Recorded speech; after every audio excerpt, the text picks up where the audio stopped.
The scream that finally shattered my world didn't come from a horror movie or from some stranger in the street. It came from my own daughter's bedroom, a room I had painted pale yellow, a room filled with stuffed animals and childhood dreams. And the monster that caused it wasn't hiding under her bed. He was the man I had married, the man who tucked her in at night, the man whose hand I held in church every Sunday. That scream, a sound of pure, unadulterated pain, was the sound of my life, my marriage, my entire understanding of love, turning into a lie. And the most sickening part?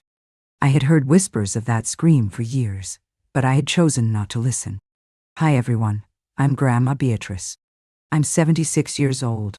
I live here now, in this small apartment in Oregon, a place I chose because you can see the mountains from my kitchen window. They're solid, unchanging. I've needed that in my life, something real and solid to hold on to. Because for the longest time, everything I thought was real was nothing but smoke. This is the cancer that grew in the walls of my home for almost 2 decades. It's a truth I buried so deep inside myself, I nearly suffocated on it. I've never told the whole story, not like this, to anyone. Not to my therapist, not even to my own precious daughter. Not all the ugly, shameful details of my own blindness. A secret is something you hide to protect someone else. This was a shame I hid to protect myself, to protect the fragile illusion of the life I thought I had, the man I thought I'd married. Sharing it now feels like performing surgery on my own soul, without anesthesia. It's the hardest thing I'll ever do.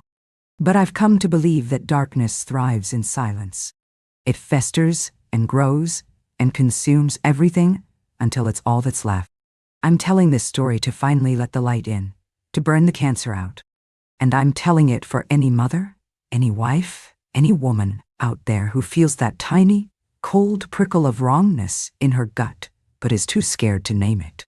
I'm telling you to trust that feeling. It's the bravest part of you, trying to save you. So, if you would, your support in this moment would be a great comfort. A simple like on this video, or a subscription to my channel, Grandmother's Soliloquy. It's more than just a click. It's a hand reaching out in the darkness. It's a testament that a story like this matters, and that a woman's voice, even an old trembling one, deserves to be heard. Thank you, my dears. Thank you, from the bottom of my heart. It all began in a world that felt like it was painted by Norman Rockwell. It was the late 1960s, a time of hope and change. But in our small corner of California, it was a time of steadfast tradition. And the most handsome, most charming, most respected young man in our town was Richard. Richard was everything a girl was taught to dream of. He was tall, with a smile that could disarm armies and eyes the color of a clear summer sky.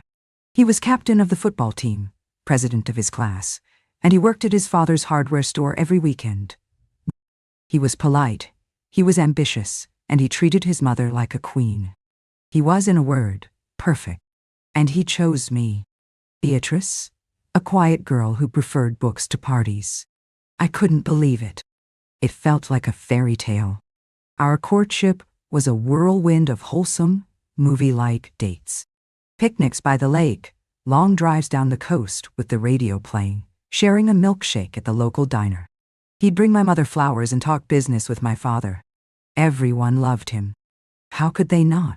He had a way of making you feel like you were the only person in the world. He listened. He remembered the little things, and his love felt like a warm, protective blanket. We were married a year after I graduated high school, in the little white church on Main Street. The whole town came. I remember standing at the altar, looking at him in his sharp suit, and feeling a sense of overwhelming gratitude. I had done it. I had secured the perfect life, the perfect man. He leaned in and whispered, "Now the real story begins, Bea," and I felt a thrill of pure joy. I had no idea how right he was, or what kind of story it would be. The first few years were idyllic. They were everything the fairy tale promised. Richard took over the hardware store when his father retired, and he was a natural. He was respected in the business community, a leader, a man people looked up to. We bought a beautiful little house on a tree-lined street, a home with a big backyard and a porch swing. We were building our dream. I devoted myself to being the perfect wife, just as my mother had taught me.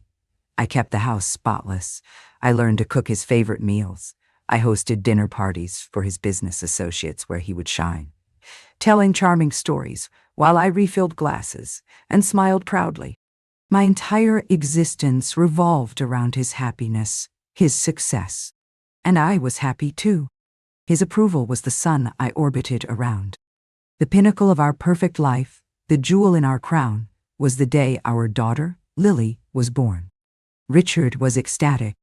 I had never seen him so full of emotion. He held that tiny, 7-pound bundle in his arms, and he cried. Real tears of joy. My little Lily, he whispered, his voice thick with awe. I'm going to give you the world. I'm going to protect you from everything. Watching him, my heart felt like it would burst with love. He was the perfect husband, and now he was the perfect father. And for a long time, he was. The early years of Lily's life are a memory album filled with sun-drenched photographs. Richard teaching her to walk, his large, gentle hands holding her tiny ones. Richard on his hands and knees in the living room, pretending to be a horse while a giggling Lily sat on his back. Richard patiently teaching her to ride her first bicycle, running alongside her, cheering, "You've got it, sweet pea, you've got it." He read to her every single night, without fail, doing all the voices, from the deepest giant to the squeakiest mouse. He was obsessed with her, in what seemed like the most wonderful way. He called her his masterpiece. He wanted the best of everything for her. The best clothes, the best toys, and later, the best schools. He was demanding, yes, but it was all framed in the language of love and ambition. Our Lily is special, Bea, he would say to me, his eyes shining with conviction. She's not like other children. She has the potential for true greatness, and it is our job, my job, to make sure that potential is realized. I saw nothing wrong with this. I was proud. He was an involved father, a dedicated father. While other men were out golfing or playing cards, Richard was at home, planning Lily's future. He believed that discipline and structure were the cornerstones of success. It started small. A strict bedtime. Limited television. Educational games instead of frivolous ones. It all seemed so reasonable, so responsible. He was just a father who wanted the best for his child. Was that a crime? Looking back now, with these old, clear eyes, I can see the hairline cracks in the facade, the first faint scent of something rotten beneath the floorboards of our perfect home. His love was a form of ownership. Lily wasn't a person, she was a project. His masterpiece. And masterpieces don't have their own opinions. They don't make mistakes. They must be molded and controlled by the artist. I remember when Lily was about 7, she wanted to join the local soccer team with her friends. She was so excited, bouncing on her toes as she asked us. I thought it was a wonderful idea. But Richard smiled his calm, reasonable smile. "Soccer?" he said, a note of gentle amusement in his voice. "Sweet pea, that's just running around and kicking a ball. It's chaotic. It doesn't build any real skill. Now, piano lessons. That builds discipline. That teaches the mind. We'll sign you up for piano on Saturday mornings instead." Lily's face fell. "But Daddy, all my friends are playing soccer. And that's fine for them," he said, his tone still light but with an edge of finality. "But you're not them. You're special. You'll thank me for this one day." He hadn't yelled. He hadn't forbidden it in a cruel way. He had simply explained, with perfect, loving logic, why his way was better. He was the expert on her life. I saw Lily's disappointment, but I also saw his point. He was thinking of her future, her mind. I was just thinking of her playing with friends. His vision was bigger, wasn't it? So, I backed him up. "Your father's right, honey. Piano will be lovely." And just like that, the first wall went up around her world. A wall built with the bricks of his love and cemented with my compliance. His protection was another form of control, of isolation. When she was invited to sleepovers, he'd always find a reason why it wasn't a good idea. You know how you get, Lily. When you don't get your full 8 hours of sleep, it will affect your studies. Or, I don't know that family very well, Bea. We can't be too careful. It always sounded so caring, so prudent. He was protecting her. But what he was really doing was cutting her off, severing her ties to a world outside of his influence. Her world was to be our home. Her primary relationship was to be with him. He was the sun, and she, his little planet, was to orbit only around him. And I was the moon, reflecting his light, validating his gravity. I was the co-signer on his suffocating brand of love. My role was to smooth things over, to translate his discipline into love for our daughter. Daddy's only hard on you because he loves you so much, I would tell a pouting Lily. He just sees how much potential you have. I became his accomplice, his enabler. I was the velvet glove on his iron fist. And I did it all with a smile, believing with every fiber of my being that I was part of a perfect, loving family, and that our daughter was the luckiest girl in the world to have a father who cared so very, very much. The house was beautiful. The family was beautiful. But it was the beauty of a butterfly pinned under glass, perfect, still, and with no room to fly. As Lily moved from childhood into her preteen years, Richard's discipline intensified, transforming from a guiding hand into a suffocating grip. The project of perfecting his masterpiece became his all-consuming obsession, and our home, once a haven of warmth, slowly began to feel like a high-stakes laboratory where Lily was the perpetual, failing experiment. The change was so gradual, a slow turning of the screw day by day, that I barely registered it as a coherent pattern. I only saw isolated incidents, each one explained away with his flawless, loving logic. The control over her education was absolute. It started with her homework. He would check it every single night, not just for completion, but for perfection. I remember one evening Lily, who was about 10, had gotten a 95 on a math test. A wonderful grade.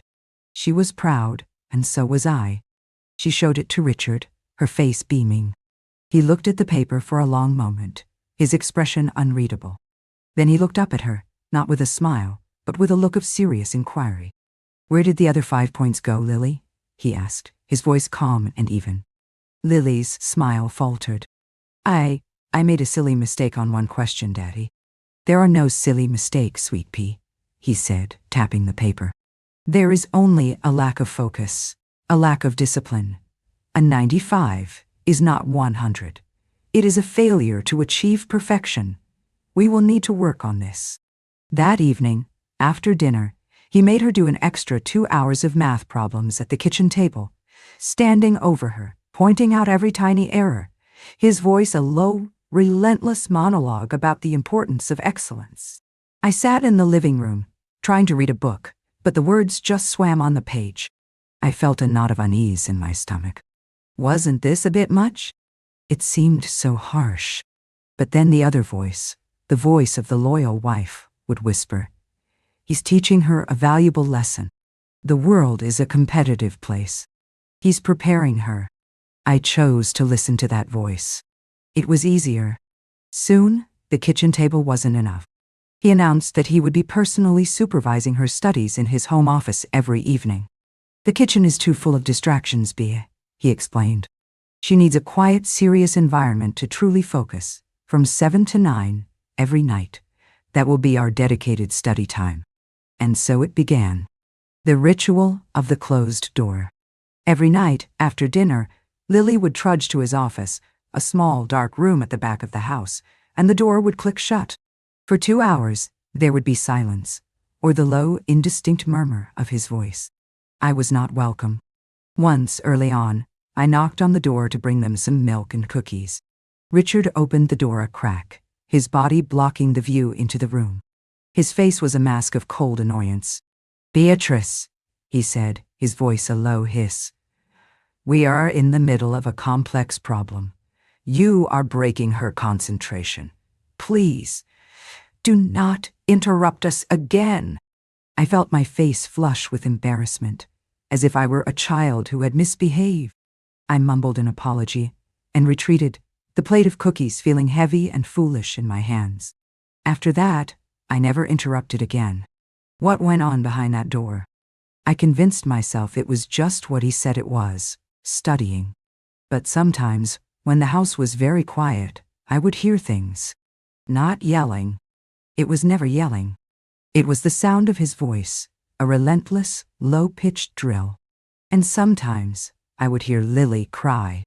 Not a loud sob, but a quiet, choked, hiccuping sound. When I asked her about it later, she would just shake her head, her eyes fixed on the floor. "Daddy was just explaining what I did wrong," she'd whisper. "I need to try harder." When she came out of those sessions, she looked depleted. The natural spark of a child, the light in her eyes, it was dimmed. She looked pale and exhausted, like a little soldier returning from a battle. She would go straight to her room and close the door. My heart would ache for her, a dull, throbbing pain. I wanted to hug her, to tell her it was okay, that she was good enough. But what could I say? To comfort her would be to undermine her father. It would be an act of disloyalty. He was the architect of our family, the one who knew best. Questioning him felt like questioning the very foundation of my life. And so, I remained silent, a quiet, complicit observer of my own daughter's slow erasure. Was I a bad mother? The question would surface in the dark hours of the night, a terrifying monster from the deep. I would push it down, suffocate it with justifications. He loves her. This is for her own good. Greatness requires sacrifice. Her friendships became another battleground. He saw her friends as distractions, bad influences who would infect her with their mediocrity. He began to vet them, to find faults. One of her best friends, a sweet girl named Sarah, was deemed too flighty, not serious enough. Another, Jessica, was a bad influence. Her parents are too permissive. He would find subtle ways to end the friendships. He would forget to pass on phone messages. He would schedule a mandatory family outing on the day of a birthday party she was desperate to attend. I remember one particularly cruel incident when Lily was around 13. Her friend Sarah had invited her to the mall. It was an innocent trip to look at clothes and get ice cream. Lily was so excited. She had put on a new top and was standing by the door, her face glowing with anticipation. Richard came into the hallway. He looked her up and down, his gaze lingering on her top, which was a little more fashionable than her usual father-approved clothes. He didn't raise his voice. He smiled that chillingly calm smile. "Where do you think you're going dressed like that, young lady?" "To the mall with Sarah, Daddy." "I told you this morning." "No," he said, the word a simple, solid wall. "I don't think so. Sarah is not the kind of company we keep, and that top is not appropriate. You look cheap. Go to your room. You can spend the afternoon reading the history chapter I assigned you." Tears sprang into Lily's eyes. "But Daddy, that's not fair. You're ruining everything." His face hardened. "What did you say to me?" he asked, his voice dropping to a dangerous whisper. "Did you just question my judgment? In my own house?" "No, she stammered, shrinking back from the cold fury in his eyes. "Go to your room, now," he commanded. "And there will be no telephone privileges for a week. Perhaps that will teach you some respect." She fled, a strangled sob escaping her lips. I stood there, frozen, my heart breaking for her. This was wrong. This was just plain mean. I turned to him, my mouth opening to protest, to defend my daughter. "Richard, don't you think that was a little—" He cut me off, turning his cold gaze on me. "A little what, Beatrice? A little too much like parenting? A little too much like protecting our daughter from a world that wants to turn her into just another vapid, empty-headed teenager. I am trying to build character. I am trying to forge a superior young woman, and I will not have you, or anyone else, interfering with that. Is that clear?" His voice was like ice. The implicit threat was not just for Lily, but for me. "Stay in your place. Do not question me." And I did what I always did. I surrendered. The fear of his disapproval, of his anger, was greater than my courage.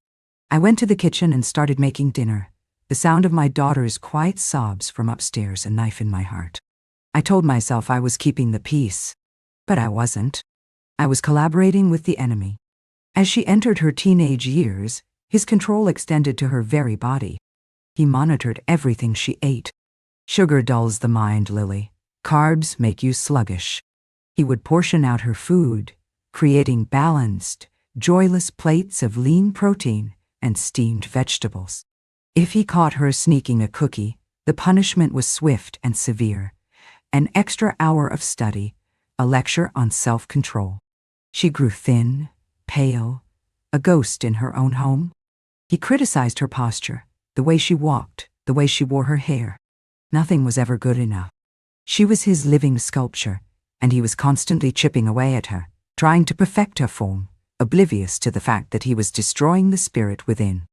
The house grew quiet. The natural energy of a teenager, the music, the laughter, the slammed doors, was absent. Our home was a pristine, silent museum, and Lily was the main exhibit, one that was becoming more and more withdrawn, more and more fragile. She stopped asking to see friends. She stopped talking about her dreams. She simply complied.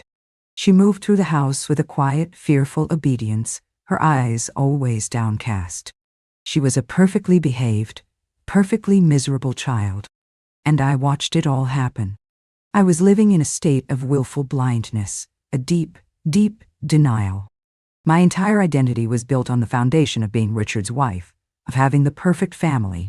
To admit that something was monstrously wrong with him would be to admit that my whole life was a fraud. It was a truth too terrible to contemplate. So I focused on the good. The way he still brought me flowers. The way he was a pillar of the community. The way he could still be charming and witty at dinner parties. I clung to the wreckage of the fairy tale, patching the holes with excuses and justifications. But underneath it all, a cold, sick dread was growing in my gut. It was a constant, low-grade fever of the soul. I would watch him close the office door behind Lily, and I would feel a physical nausea. I would hear his low, relentless voice through the door, and the fine hairs on my arms would stand up. I didn't know what was happening. Not really. My mind refused to go there. But my body knew. My soul knew. It was screaming at me, in a language I refused to understand.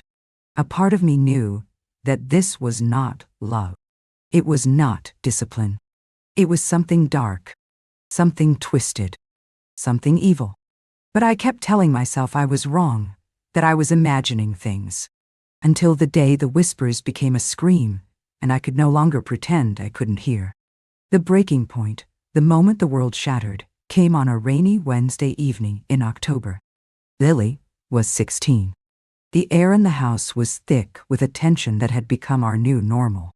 Lily had gotten her report card that day. It was a string of perfect A's, except for one A- in chemistry. An A-. For any other child, it would be a cause for celebration. In our house, it was a declaration of failure. Dinner was a silent, agonizing affair. Richard didn't speak a word. He just ate his food with a cold, deliberate precision, the silence a weapon he wielded with expert cruelty. Lily sat opposite him, picking at her steamed chicken, her head bowed, her entire body braced for the storm she knew was coming. I tried to fill the silence, chattering nervously about my day, about the weather, but my words just fell into the void, swallowed by the oppressive quiet. After dinner, Richard stood up and wiped his mouth with his napkin. "Lily," he said, his voice deceptively soft. "My office, now." Lily flinched as if struck. She shot me a look, a quick, desperate plea. Her eyes were wide with a terror so profound it stole my breath. It was the look of a trapped animal. And for the first time, a surge of protective instinct, hot and fierce, cut through the fog of my denial. "Richard," I said, my voice trembling slightly. "It's just an A-. She's worked so hard. Maybe we could just let it go tonight." He turned to me, and the look in his eyes was not one I had ever seen before. The charming facade was gone. What was left was pure, undiluted tyranny. "Did I ask for your opinion, Beatrice?" he said, each word a frozen shard of ice. "This is between me and my daughter. It is a matter of discipline. You will not interfere." He turned back to Lily. "Now." Lily stood up, her chair scraping against the floor. She looked like someone walking to her own execution. She followed him down the hall, and I watched as he closed the office door, the click of the latch sounding as loud as a gunshot in the silent house. I couldn't settle. I tried to wash the dishes, but my hands were shaking so badly I almost dropped a plate. I tried to watch television, but the cheerful voices on the screen were a grotesque mockery of the horror unfolding in my own home. That look in Lily's eyes, it haunted me. It was not the look of a child who was afraid of being grounded. It was something far deeper, far more primal. I found myself drifting down the hallway toward the office, drawn by a force I couldn't resist. I stood outside the closed door, my ear pressed against the cool wood. At first, I heard only the familiar, low drone of his voice, lecturing, berating. Then, his voice got louder, harsher. "Do you understand your failure? Do you understand how you've disappointed me? After everything I've done for you, everything I've sacrificed? This is how you repay me." Then I heard Lily's voice, small and broken. "I'm sorry, Daddy. I'm so sorry. I'll do better, I promise. Sorry isn't good enough."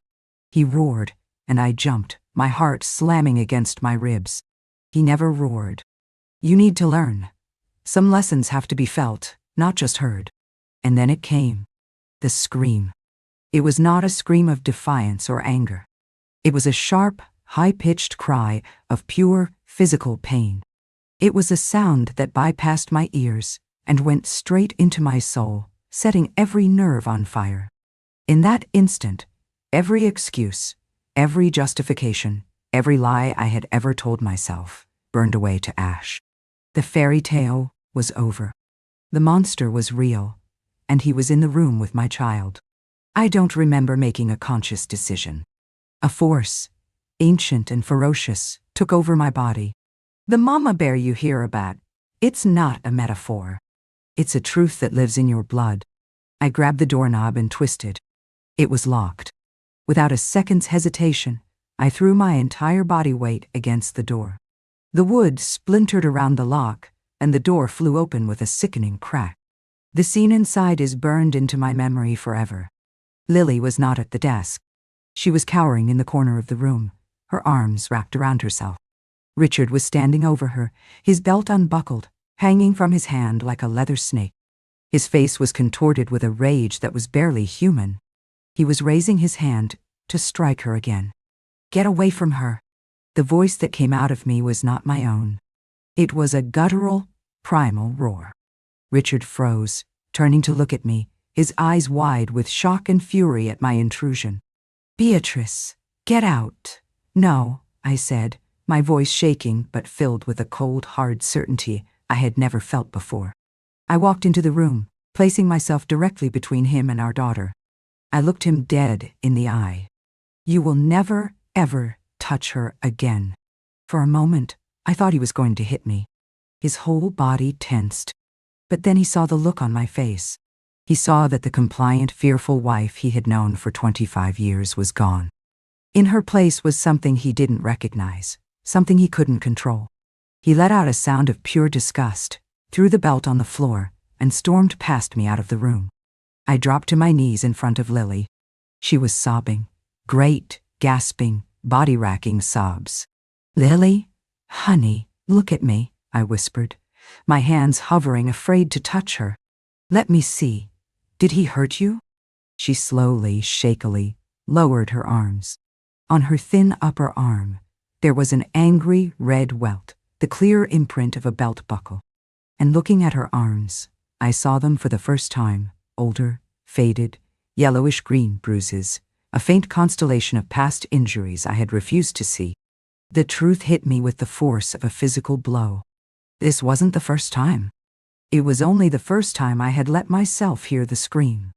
I held my daughter, rocking her as she cried, and as I held her, a cold, clear, terrifying calm settled over me. The grief and the guilt were a tidal wave, but I couldn't let them drown me now. My daughter needed a mother, not a victim. The fear was still there, but it had transformed. It was no longer a fear of him. It was a fear for my child, and that fear was a weapon. I knew I couldn't just take Lily and run. He was a respected man in this town. He would twist the story, paint me as hysterical, unstable. He would get her back. I needed proof. I needed to destroy him, utterly and completely, so that he could never ever hurt her or anyone else again. The plan formed in my mind with chilling clarity. I settled Lily in her room, locked her door from the outside with a key she didn't know I had, and told her to stay there, no matter what. Then I went to find him. He was in the living room, pouring himself a whiskey, his back to me. I took a deep breath. "Richard," I said, my voice carefully neutral. "We need to talk." He turned, his face a mask of contempt. "There is nothing to talk about. You have undermined my authority for the last time." This was it. I had to play my part. I let tears well up in my eyes. "I know," I said, letting my voice break. "I'm so sorry. I don't know what came over me. I panicked. You're right. She needs discipline. I've been too soft on her." I saw a flicker of confusion, then satisfaction, in his eyes. His ego was that massive. He believed it. "Of course I'm right," he sneered. "It's about time you realized it. I need to understand," I continued, pushing my luck.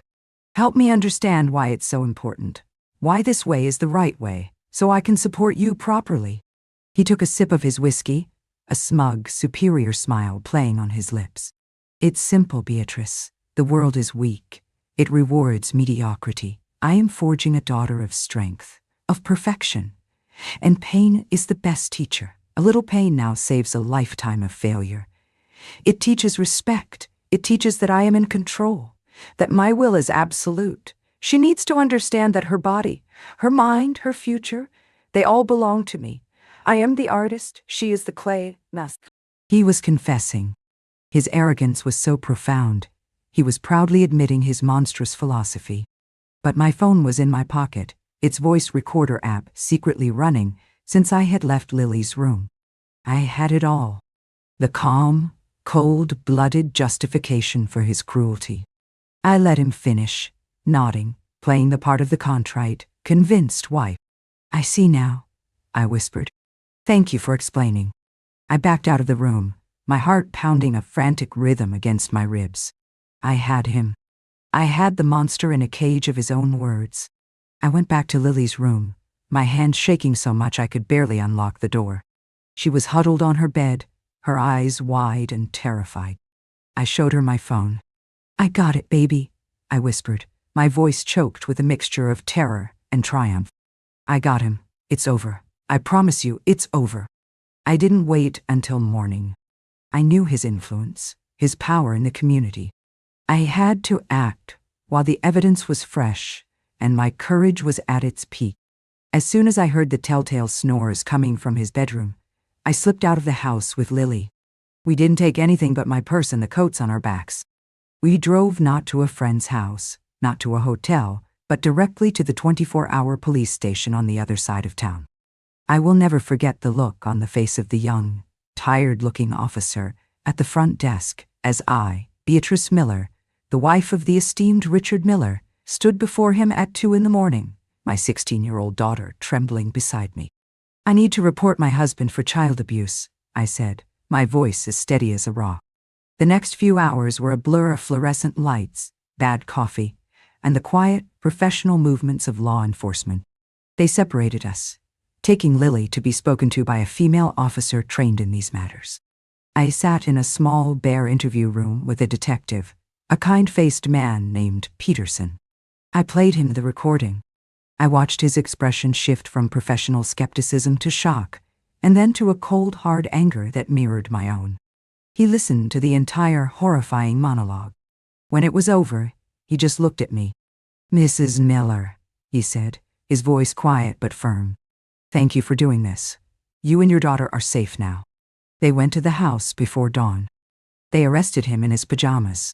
The image of Richard, The perfect, powerful man, being led out of our beautiful home in handcuffs, is one that has given me a grim satisfaction for the rest of my days.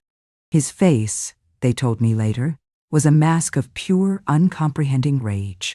He couldn't understand how his perfect world, his perfect control, had been so utterly shattered. He didn't see it coming, because he never truly saw me at all. The aftermath was a hurricane. The news ripped through our small town like a wildfire. At first there was disbelief. Not Richard Miller.